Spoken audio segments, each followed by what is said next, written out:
The phone rang at 2 a.m., a doctor's voice cutting through the silence of my Seattle apartment like a blade through my heart. "Mr. Ellis, your daughter Amara was attacked during a traffic stop. She's in critical condition at Harborview Medical Center." My world stopped. Amara, my 29-year-old daughter, the light of my life, was fighting to survive just 7 miles away. I'm Jerome Ellis, a 56-year-old former Delta Force commander, trained to face death in deserts and jungles. But nothing prepared me for this. I grabbed my keys, my hands trembling, and sped through the rain-soaked streets of Seattle, the city's lights blurring into streaks as fear and fury churned inside me. My mind raced with images of Amara, her at 8, banging out her first piano notes with a grin. At 22, graduating nursing school in a cap and gown. At 28, laughing over dinner in our 1,600-square-foot Capitol Hill home. Now, she was a victim, targeted for her black skin by officers Derek Holt and Nathan Reed. Their questions laced with venom, their actions steeped in a prejudice I'd fought my whole life. I reached the hospital, my boots echoing in the sterile halls, and found her in the ICU, her face pale. A 6-inch wound stitched across her chest, machines beeping like a relentless countdown. I gripped her hand, her pulse faint but stubborn, and whispered, "You're gonna make it, Amara." Rage burned beneath my grief. Why her? Why my daughter? I swore then, in that antiseptic-scented room, to uncover the truth. This wasn't just an attack on Amara, it was a war on our people. And I'd fight it with every ounce of my strength, every skill I'd honed in battle. The hospital became my second home, each visit a gut punch. Amara's condition stabilized, but the doctors warned it would be months before she could walk again. She'd lost 1.5 pints of blood. Her body fragile, her spirit bruised but unbroken. I sat by her bed, watching her chest rise and fall, replaying her life like a film. Her first 5K run, panting but proud. Her late-night study sessions for nursing exams, coffee mugs piling up. Her laughter bright as the Seattle sun on rare clear days filling our home. Now, she was tethered to tubes, a victim of a system that saw her blackness as a threat. I couldn't sit idle. My Delta Force training kicked in. Analyze, strategize, act. I started digging, combing through public records. At 3 a.m., my laptop screen casting shadows across my living room. I found 12 complaints against Holt and Reed, all dismissed without a whisper of investigation. My blood boiled, but I stayed focused, my military precision guiding me. I reached out to Claire Nguyen, a prosecutor I'd met years ago, her reputation for tenacity unmatched. We met in a dimly lit coffee shop near Pike Place Market, the air thick with espresso and urgency. Claire's sharp eyes scanned the complaints, her jaw tightening. "This isn't just bad cops, Jerome," she said, her voice low but firm. "It's a pattern stops targeting black drivers in Rainier Valley, tied to developers buying up land." My stomach churned as the truth hit. Amara's stop wasn't random. It was part of a scheme to clear black families from 0.3-acre lots for high-rise condos. A calculated act of greed and racism.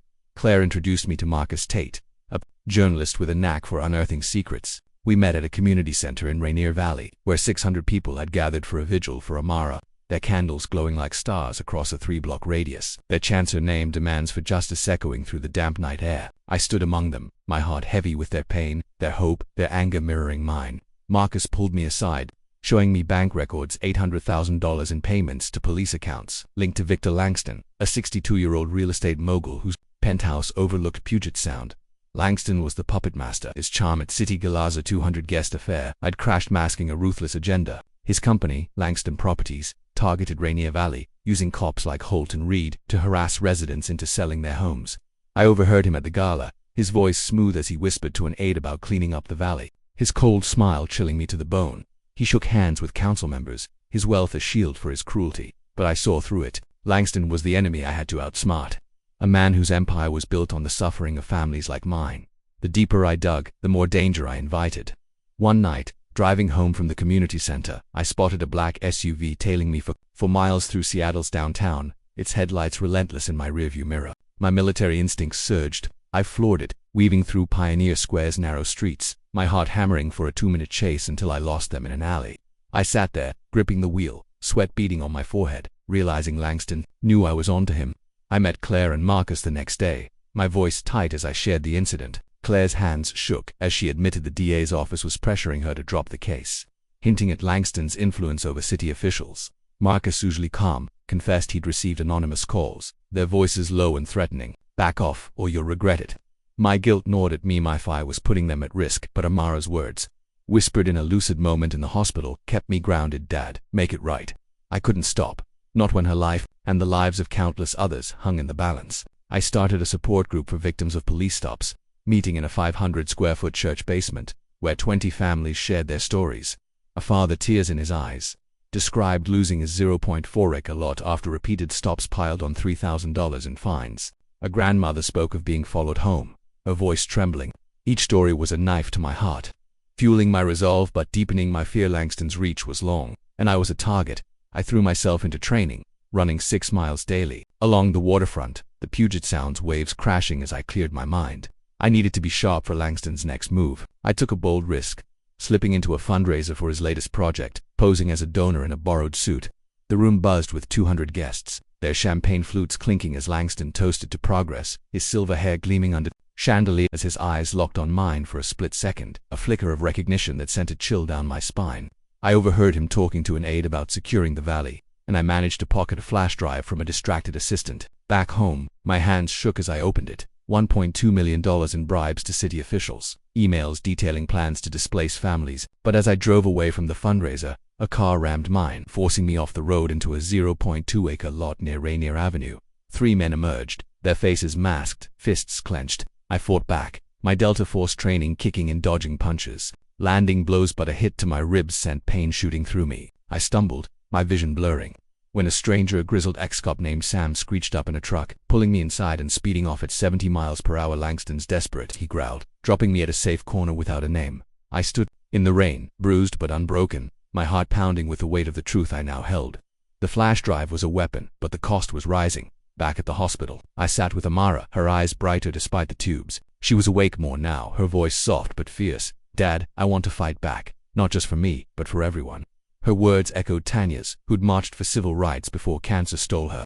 I saw Tanya's fire in Amara, and it both broke and rebuilt my heart. I brought her favorite books, reading aloud to keep her spirits up, but her determination was a force of its own. "I'm going to law school," she declared one night, her hand gripping mine. "I'll fight." With words, "Dad," I nodded, tears stinging my eyes. But fear lingered. Langston's men were watching. A nurse whispered that a man had asked about Amara's condition, leaving no name. My stomach twisted. I doubled my vigilance, carrying a burner phone, avoiding my usual routes. The community center vigil had shown me I wasn't alone. 600 candles, 3 blocks of light, voices chanting for justice, but Langston's empire was a fortress. I ran 7 miles the next morning, each step a vow to protect Amara, to dismantle his network. The flash drive's secrets burned in my pocket, a promise of truth but also a beacon for danger. Amara's face, her strength, and the community's hope burned brighter still. I was a father, a soldier, a warrior in a war I hadn't chosen but would never abandon, ready to face Langston's next move with every fiber of my being. The rain never stops in Seattle, and neither did my fight.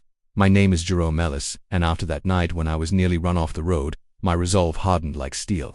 My daughter Amara was still in Harborview Medical Center, her recovery a slow climb, her spirit unbroken despite the 6-inch scar on her chest. I could still see her eyes, fierce even through pain, urging me to keep going.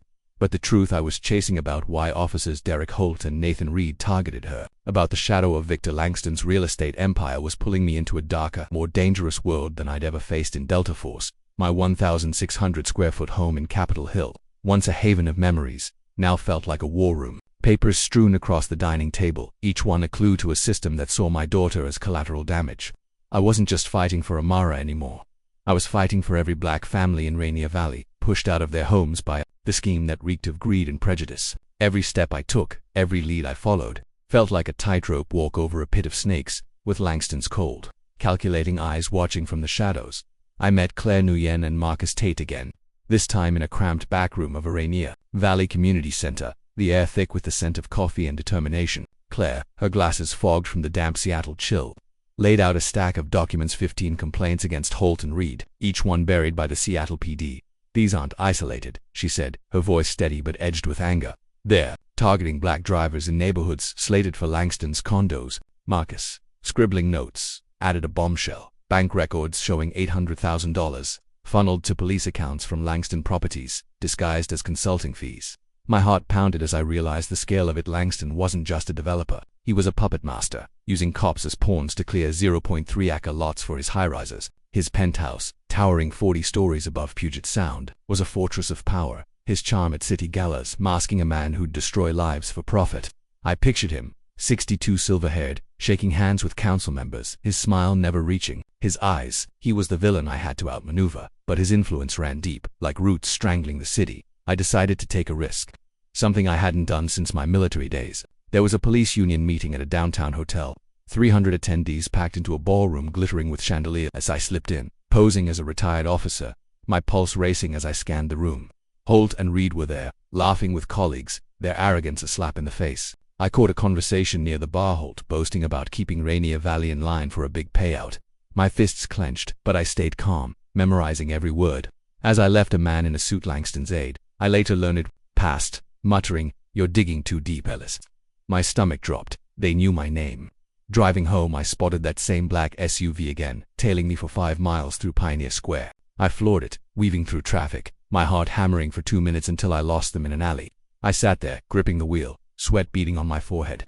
Langston wasn't just watching, he was hunting. Back at the community center, I shared what I'd heard with Claire and Marcus. Claire's face tightened. She'd been getting pressure from her boss at the DA's office, subtle hints to focus on other cases.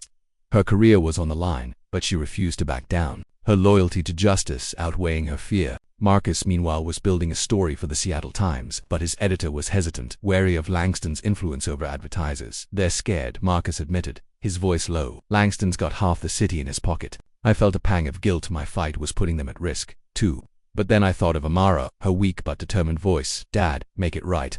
I couldn't stop, not when her life and so many others hung in the balance. We started a covert operation, meeting late at night in a 400-square-foot church basement, where I'd begun hosting a support group for victims of police harassment. 20 families showed up, their stories gut-wrenching. A grandmother stopped 7 times in a month, a father forced to sell his 0.4-acre lot after trumped-up fines. Their pain fueled me, but so did their hope, their trust in me to lead this fight. I took a bold step, organizing a secret town hall in Rainier Valley. 150 people crammed into a rec center gym. I stood at a podium, my voice shaking at first, sharing Amara's story. "This isn't just about my daughter," I said, meeting their eyes. "It's about all of us." The crowd nodded, some wiping tears, others raising fists. A young man, barely 25, spoke up about losing his job after a stop left him with $2,000 in fines he couldn't pay. A woman described her 0.2-acre family plot, sold under duress to Langston's company.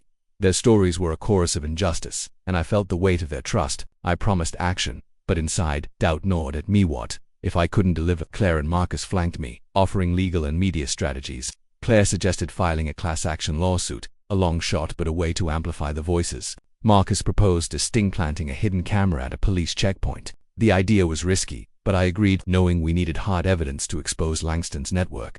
The sting was set for a Friday night in a Rainier Valley lot where stops were frequent. I hid in a parked van 200 feet away, my camera trained on Holt and Reed as they pulled over a black teenager.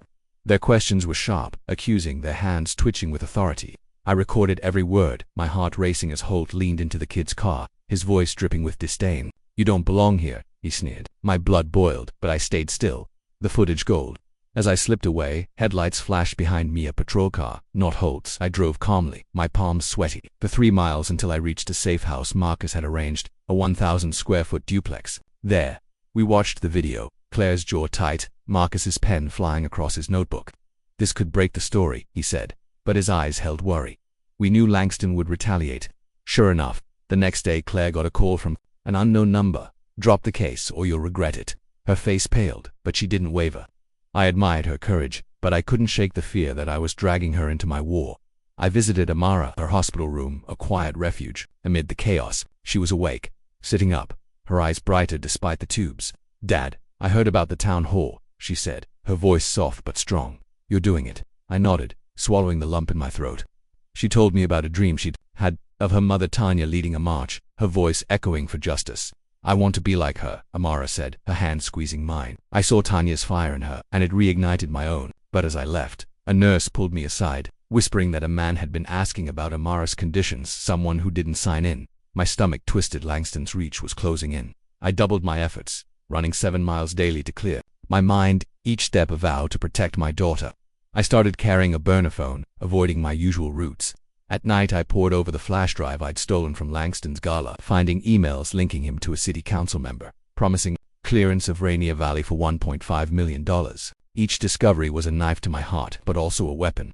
The community center became our hub, a place where hope and fear collided. I met a whistleblower, a former cop named Ray who'd quit after refusing to follow Langston's orders. A 10-minute talk behind a dumpster. He handed me a ledger names dates, $900,000 in payouts to Holt, Reed, and others. They'll come for you, Ray warned, his eyes haunted. I thanked him, my mind racing. That night, I dreamed of Amara laughing in our old backyard, then saw her fall, blood pooling. I woke gasping, the ledger still in my hand. I knew Langston was the key, his empire built on the suffering of families like mine. His public persona, philanthropist, developer, was a lie. His private meetings with cops and officials, a blueprint for displacement. I imagined confronting him, his smug face crumbling as I exposed his crimes. But reality was messier. Claire found a witness, a shop owner who'd seen Holt intimidate a family into selling their 0.5-acre lot. The man was scared, his voice trembling as he agreed to testify. I felt a surge of hope, but also dread. Langston's men were circling closer. One evening, I attended a city council meeting, 400 people packed into a stuffy auditorium. Langston was there, pitching a new development, his voice smooth as he promised jobs. I stood in the back, my heart pounding, and asked a question. What about the families displaced in Rainier Valley? The room went silent, Langston's smile faltering for a split second. He deflected, but I saw fear in his eyes. As I left, a man grabbed my arm, another of Langston's aides. "You're making enemies, Ellis," he hissed. I shook him off, my resolve steeling. Back home, found my front door ajar, papers scattered. Someone had been inside. Panic hit, but I checked every room, finding nothing missing but my sense of safety. I called Claire and Marcus, and we met at 3 a.m. in the church basement, planning our next move. Claire suggested going to the feds. Marcus wanted to publish. Now I hesitated, knowing exposure could spark chaos or worse. But Amara's voice echoed in my mind, and I knew we had to act. Langston was a Goliath, but I was David with a slingshot, and my aim was true. The fight was far from over, but I was ready for the next battle, fueled by love, rage, and a community that refused to be silenced.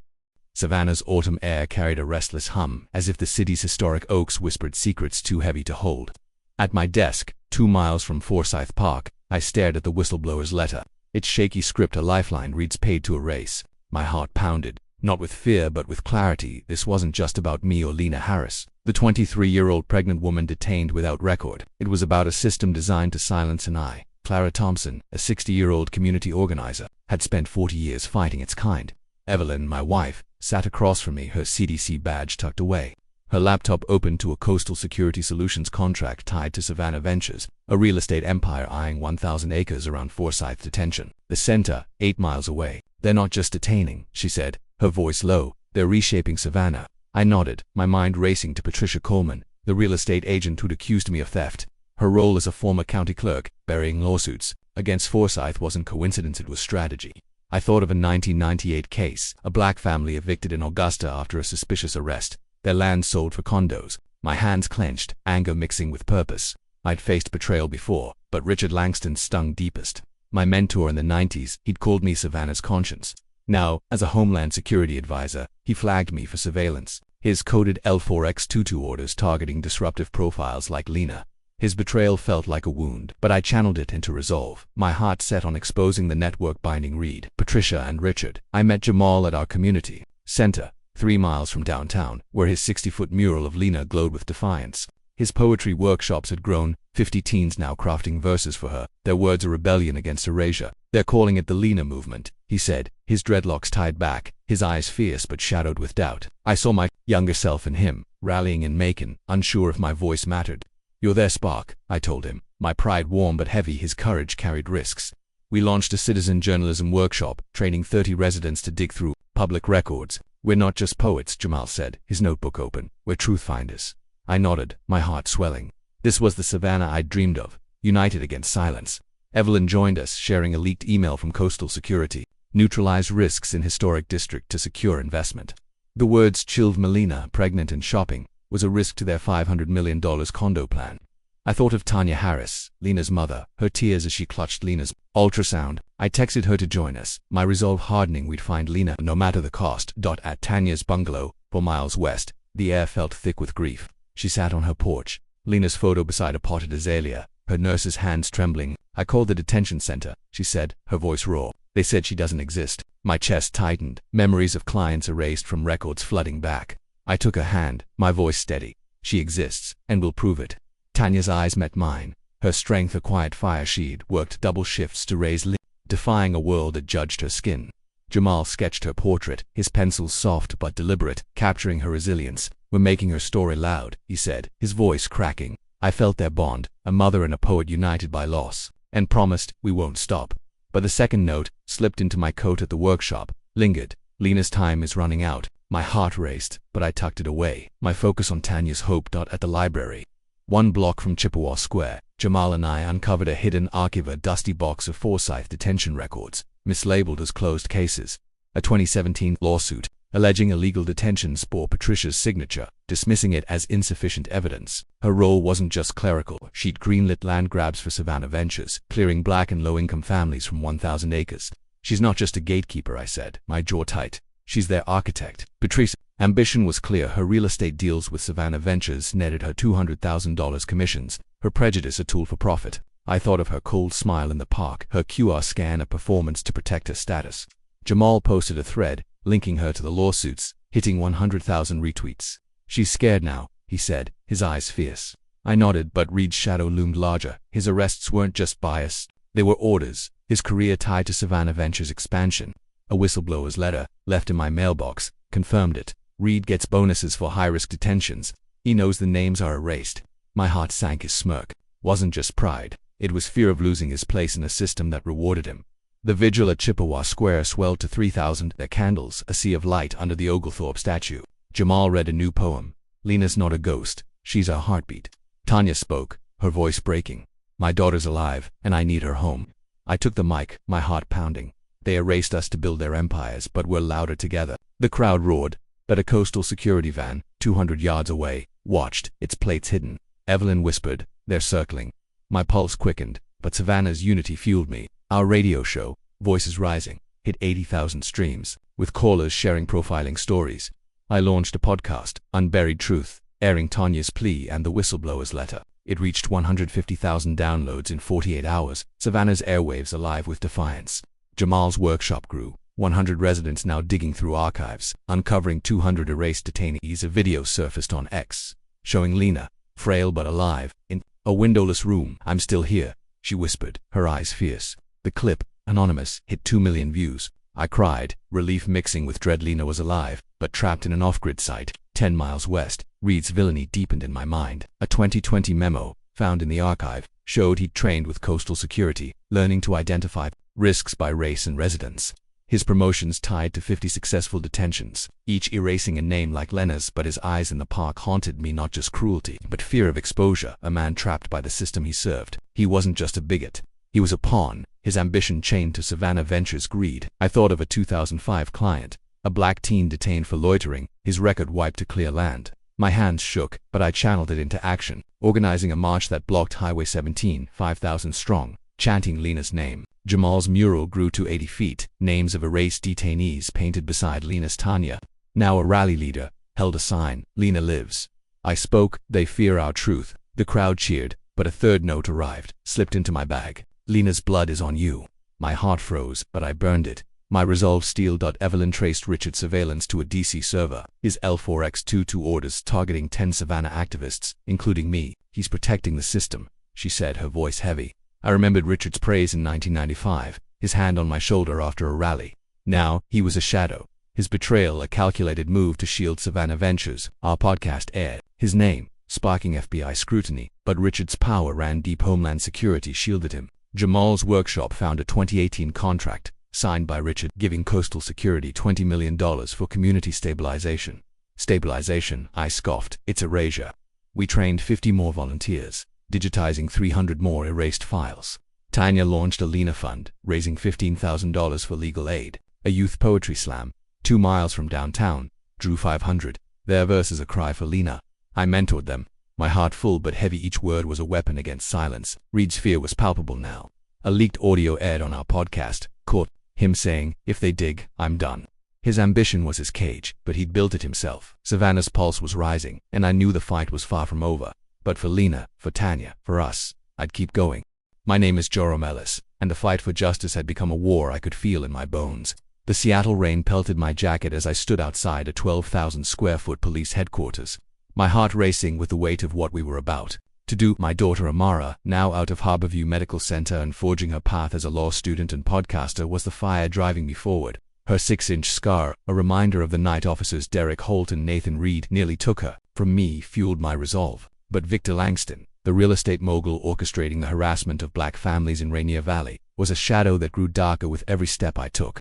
His $800,000 bribes to cops, his grip on city officials, and his ruthless ambition to clear 0.3-acre lots for condos made him a formidable enemy. I'd already survived one ambush, a brutal fight in a deserted lot that left my arm throbbing and my ribs bruised, saved only by a whistleblower cop who vanished into the night. Now, with Claire Nguyen, my prosecutor ally, and Marcus Tate, the journalist amplifying our cause, we were ready to strike at the heart of Langston's empire. But the closer we got to the truth, the tighter his noose felt around us. Claire called me late one night, her voice tense over the phone. "Jerome, we've got a light. A federal agent, Emily Carter, wants to meet." My pulse quickened. A Fed could change everything, but trust was a luxury I couldn't afford. We met Emily in a 200-square-foot diner near the Space Needle, her sharp eyes scanning the room like a hawk. She was 45, with a non-incensed demeanor honed by years of battling corruption. "I've been watching Langston for months," she said, sliding a folder across the table. It held 50 pages of wiretap transcripts, linking Holt and Reed to Langston's orders to clear Rainier Valley. My hand shook as I read. The words a confirmation of our worst fears. This wasn't just about Amara, it was a calculated campaign to displace black families for profit. Emily's involvement was a lifeline, but her warning chilled me. Langston's got friends in high places. If we move, we need to be airtight. I nodded, thinking of Amara's podcast, now at 15,000 listeners, exposing the truth. She was a target, too, and I felt the weight of protecting her while dismantling a system that saw us as obstacles. We planned a raid on the Seattle PD, a high-stakes operation that could either break Langston's network or bury us. Emily coordinated, with 20 federal agents, their briefings held in a 500-square-foot safe house in Ballard. Marcus, risking his career, had leaked our earlier footage of Holt's intimidation to the Seattle Times, sparking a 3,000-person protest at Overton Park, their signs demanding justice for Amara and others. The city was buzzing, and I felt the pressure of their hope, but Langston wasn't idle. Driving home one night, I noticed a gray sedan tailing me for 5 miles through Bell. My military instincts kicked in.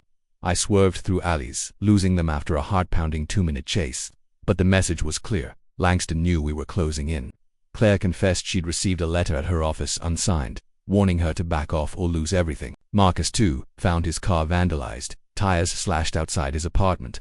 We were all marked, but Amara's voice on her podcast, her fierce call for change, kept us grounded. "We're not alone, Dad," she'd said during a hospital visit, her eyes bright with purpose. I clung to that, even as fear gnawed at me. Emily's plan was bold. Hit the PD's headquarters at 6 a.m., seize evidence, and arrest key players. I spent nights poring over our files, 200 pages of contracts, $1.3 million in bribes, and witness statements from 10 Rainier Valley residents. Langston's name was everywhere, his company a spiderweb of corruption. But he was cunning, his public persona as a philanthropist shielding him. At a city fundraiser, I'd seen him, 62, his silver hair gleaming under chandeliers, charming. A crowd of 250, his eyes, though, were cold, calculating, and when they met mine, I felt a chill. He knew I was a threat. I pushed forward, meeting a new witness, a diner owner who'd recorded Reed threatening a family to sell their 0.5-acre lot. The audio was damning, Reed's voice a snarl. "Leave or we'll make it worse." I handed it to Emily, who added it to the raid's evidence. But Langston struck back. One night, as I walked to my car after a support group meeting, 3 men emerged from the shadows in a 0.3-acre lot near Rainier Avenue. They were fast, trained, their fists landing hard. I fought back, my Delta Force training saving me, but a blow to my arm drew blood, a sharp pain radiating. A stranger, grizzled ex-cop named Sam, drove up, pulling me into his truck at 70 miles per hour. "Langston's desperate," he said, his voice rough. "You're closer than you think." Sam's rescue was a turning point, but it left me shaken. He'd been part of the PD but quit when Langston's orders became too vile. In a 10-minute talk in a deserted warehouse, he gave me a USB drive with emails showing Langston's direct orders to Holt and Reed. "They're scared," Sam said, his eyes haunted. "You've got them rattled." I felt a surge of hope, but also dread. Langston's desperation made him dangerous.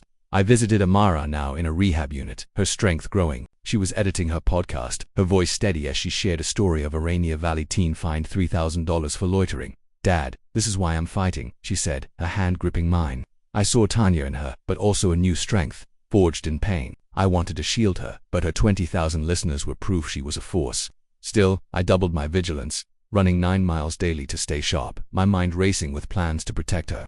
Claire and Marcus were relentless. 2. Claire drafting a federal complaint, Marcus pitching a front-page expose, but we all felt the pressure. Langston's influence was a noose tightening around us. The raid day came, a gray dawn breaking over Seattle. I stood with Emily, watching 20 agents storm the PD's headquarters, their boots echoing across the 12,000-square-foot complex. My heart pounded as they seized files, $6 million in assets linked to Langston's deals, 300 pages of contracts, exposing his bribes. Holt and Reed were cuffed, their faces pale, their arrogance gone. I faced Holt in a hallway, our eyes locking for 12 seconds. His gaze faltered, guilt and fear replacing his bravado. I didn't speak. My stare said enough. He'd hurt my daughter, and now he'd pay. Langston's top lieutenant, a council member named Richard Vance, was arrested to his $1.5 million in payouts exposed. The raid was swift, precise, but I felt no triumph, only a hollow ache. Amara's pain, Tanya's absence, the families displaced, they couldn't be undone. Marcus's story hit the presses, a 2-minute TV segment on King 5 reaching 4 million viewers. Protests swelled, 5,000 people marching to City Hall, their voices a roar. I stood among them, Amara's podcast playing on a loop, her words a beacon. But Langston was still out there, his penthouse a fortress, his next move unknown. I met Amara that night, her rehab room lit by a single lamp. She was walking now, slow but steady, her law books piled high. "Dad, we're winning," she said, her smile fragile but real. I hugged her, feeling her strength, but also the weight of what we'd lost. Langston's empire was cracking, but he was a snake, wounded but venomous. I thought of his cold eyes, his calculated charm, his willingness to destroy lives for profit. He wasn't just a man. He was a symbol of a system that saw black families as expendable. I ran 10 miles that morning, my arms still sore, my mind clear. We'd struck a blow, but the war wasn't over. Claire, Marcus, Emily, and I met in the safe house, planning our next steps. Emily warned that Langston might flee, his wealth a shield. Marcus suggested a national story, Claire a lawsuit to freeze his assets. I listened, my heart heavy but resolute. Amara's voice, her podcast, her fight, they were my strength. Langston thought he could break us, but he didn't know the fire in a father's heart, or the power of a community rising. The battle was intensifying, and I was ready for whatever came next. The Seattle sky was clear, a rare moment of sunlight breaking through the clouds as I stood in my 1,600-square-foot Capitol Hill home, my fingers tracing the edges of a 10 by 12-inch photo of Amara and her mother Tanya, their smiles a beacon from a time before our world was appended. My name is Jerome Ellis, and the fight that began with Amara's shooting, a brutal act by officers Derek Holt and Nathan Reed, driven by the racism of a system orchestrated by Victor Langston, had reshaped me, my daughter, and this city. The raid on the Seattle PD, exposing Langston's $6 million scheme to displace black families in Rainier Valley, had sent shockwaves through the community.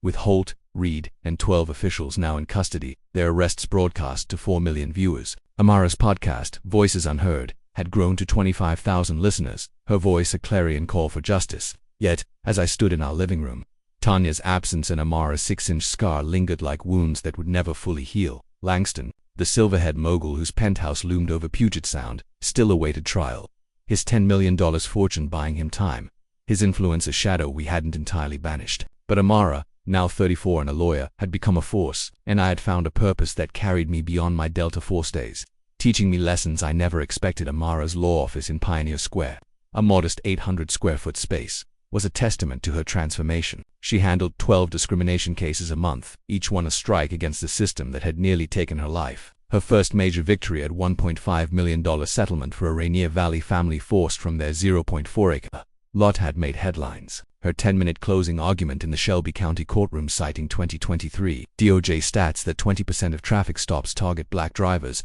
I stood outside that courtroom, my heart swelling as her voice, steady and fierce, echoed Tanya's passion.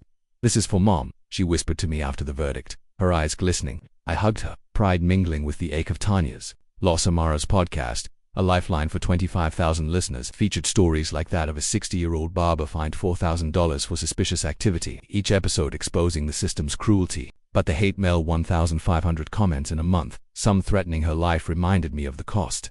I taught her self-defense in her office, our 20-minute sessions filled with laughter and focus, but her eyes betrayed fear. "I'm not scared, Dad," she said, lying to protect me as much as herself. Her courage was a mirror of Tanya's, but it also deepened my resolve to shield her from Langston's lingering threat. I poured my energy into Rise Up Seattle, the nonprofit I founded after Amara's vigil, where 600 candles had lit up 3 city blocks. In a 1,000-square-foot community center, I trained 100 black teens in advocacy, raising $200,000 to fund 20 scholarships. Kids like Jamal, a 17-year-old stopped 5 times in Rainier Valley, became my purpose. I want to be like Amara, he told me, his voice breaking as we planned a 500-person rally at City Hall. The work was exhausting 60-hour weeks, endless meetings, but seeing Jamal lead that march, his fist raised, made my heart soar. Yet Langston's shadow persisted. His trial was delayed, his lawyers spinning lies about his philanthropic intent. Emily Carter, our federal agent ally, warned me he was meeting new allies, plotting to rebuild his empire. I saw him at a gala, 300 guests, oblivious to his cruelty, his silver hair gleaming as he toasted to progress. His cold eyes met mine, a flicker of defiance, and I knew he was a wounded predator, still dangerous. My arm, scarred from the ambush where I'd lost a pint of blood, ached as a reminder of his reach.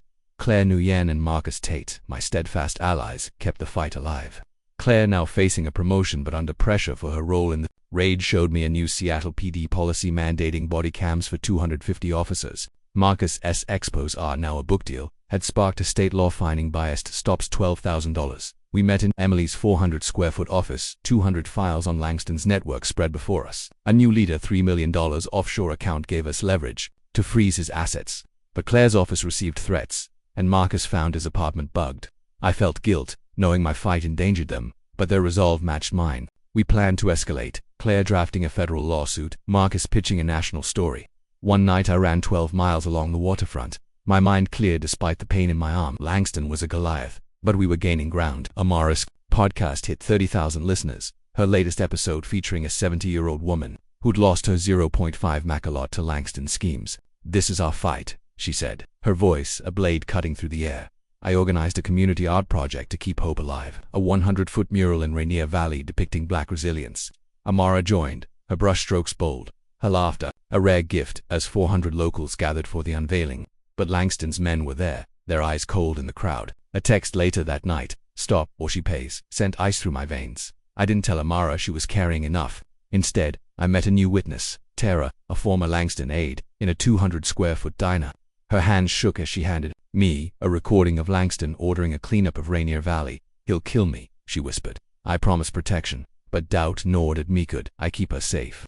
Emily moved Tara to a safe house 10 miles away, but Langston's reach was relentless. Driving home, I saw that gray sedan again, tailing me for 6 miles. I lost it after a 3-minute chase, my heart pounding, but the message was clear. He wasn't done. I pushed Rise Up harder, hosting workshops where teens drafted policy proposals. One adopted by the city to fund 50 community liaisons. Jamal's pride as he presented it to council members mirrored Amara's in court. Amara's cases grew bolder. She won a $2 million suit against a Langston-linked developer. Her 15-minute speech at an ACLU event for 600 attendees, a call for reform. "We can't stop," she said, her voice breaking as she shared her story, the crowd rising in applause. I stood in the back, tears falling, seeing Tanya in her strength. But she confessed later, "Dad, it's heavy, the hate, the cases." I hugged her, promising we were in this together. The city was changing. 5,000 protested at the Space Needle, demanding accountability. But Langston's trial loomed, his lawyers delaying, his $3 million account a lifeline. I met Emily, Claire, and Marcus in a safe house, planning to corner him. A new witness, a cop who'd quit, gave us a ledger $4 million in payouts to officials. The net was tightening, but Langston was a snake, ready to strike. One evening, Amara and I sat in our living room, the photo of Tanya between us. We talked for 20 minutes, her sharing plans for a new case, me recounting Rise Up's latest workshop. "Mom would be proud," she said, her eyes soft. I nodded, choking back tears, reflecting on our journey. I'd learned that justice isn't a moment, a marathon, requiring courage to face fear, allies to share the load, and a community to lift you up. I'd learned that love for Amara, for Tanya, for Rainier Valley could fuel a fight against even the darkest forces. Langston's empire was crumbling, but the scars remained. I looked at Amara, her law books, her microphone, and knew we'd changed Seattle. If you were in my shoes, facing racial profiling, implicit bias, and police force, how would you approach it? Would you gather allies, amplify voices, or confront the system head-on to achieve the best outcome? I learned that no matter the path, resilience and love can move mountains, and I'll fight Amara's mine. Our communities proved that truth and justice, though hard won, are worth every step.